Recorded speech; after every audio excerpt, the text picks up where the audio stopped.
ഒരു കാര്യം ചിന്തിച്ചിട്ടുണ്ടോ?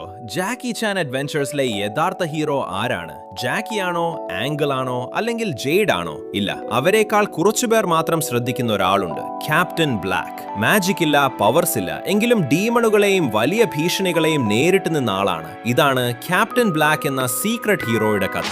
Captain black section 13 leader. പുറത്തു നോക്കുമ്പോൾ ഒരു സ്ട്രിക്റ്റ് ഓഫീസർ പോലെ തോന്നും. ഗൗരവം, ഡിസിപ്ലിൻ, നിയമം. പക്ഷേ അതിന്റെ പിന്നിൽ മറ്റൊന്നുണ്ട്, മനുഷ്യധൈര്യം. ജാക്കി പോലെ ഫൈറ്റിംഗ് സ്കിൽ ഇല്ല, ആംഗിൾ പോലെ മാജിക് ഇല്ല, പക്ഷെ എന്തുണ്ട്? ധൈര്യം, ഉത്തരവാദിത്വം, വിശ്വാസം. ക്യാപ്റ്റൻ ബ്ലാക്ക് എത്ര വലിയ ശത്രുക്കളെ നേരിട്ടിട്ടുണ്ട്. ഡീമണുകൾ, സോർസറേഴ്സ്, ലോകം നശിപ്പിക്കാൻ വരുന്നവർ. എന്നാൽ ഒരിക്കലും പേടിച്ചു നിൽക്കുന്നത് കണ്ടിട്ടുണ്ടോ? ഇല്ല, അവൻ പിന്നോട്ടില്ല. അത് പവർ കൊണ്ടല്ല, അത് മനസ്സിന്റെ ശക്തിയാണ്. ലീഡർഷിപ്പ് എന്ന് പറഞ്ഞാൽ പവർ അല്ല, ഉത്തരവാദിത്വം.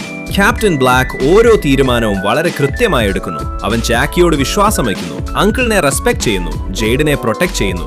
എന്തെങ്കിലും തെറ്റുണ്ടായാൽ അത് അവന്റെ ഉത്തരവാദിത്വം. അത് കൈകാര്യം ചെയ്യാൻ എല്ലാവർക്കും സാധിക്കില്ല, പക്ഷേ ക്യാപ്റ്റൻ ബ്ലാക്ക് ചെയ്യുന്നു. ഈ സീരീസിലെല്ലാം മാജിക് ആണ്, പക്ഷേ ക്യാപ്റ്റൻ ബ്ലാക്ക് മാജിക് ഒന്നുമില്ല, എങ്കിലും അവൻ പോരാടുന്നു. അതാണ് അവനെ സ്പെഷ്യൽ ആക്കുന്നത്. പവർ ഇല്ലാതെയും ഹീറോ ആകാമെന്ന് കാണിക്കുന്ന ആളാണ് അവൻ. ക്യാപ്റ്റൻ ബ്ലാക്കിന്റെ ചില വലിയ നിമിഷങ്ങൾ.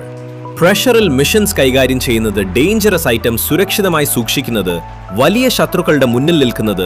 അവൻ എല്ലായ്പ്പോഴും ജയിക്കണമെന്നില്ല, പക്ഷെ ഒരിക്കലും പിന്മാറുന്നില്ല. ഹീറോ എന്ന് പറഞ്ഞാൽ എപ്പോഴും മുന്നിൽ നിൽക്കുന്ന ആളല്ല, പിന്നിൽ നിന്ന് എല്ലാം കാത്തു സൂക്ഷിക്കുന്ന ആളും ഹീറോ ആണ്. ക്യാപ്റ്റൻ ബ്ലാക്ക് അതാണ് എല്ലാവരും രക്ഷപ്പെടാൻ സഹായിക്കുന്ന സൈലന്റ് ഹീറോ. അടുത്ത തവണ ജാക്കി ചാൻ അഡ്വെഞ്ചേഴ്സ് കാണുമ്പോൾ ജാക്കിയെ മാത്രം നോക്കരുത്, പിന്നെ നിൽക്കുന്ന ആളെ കൂടി നോക്കൂ. ക്യാപ്റ്റൻ ബ്ലാക്ക് പറയാത്ത ഹീറോ, പക്ഷേ എല്ലാവർക്കും ആവശ്യമുള്ള ഒരാൾ.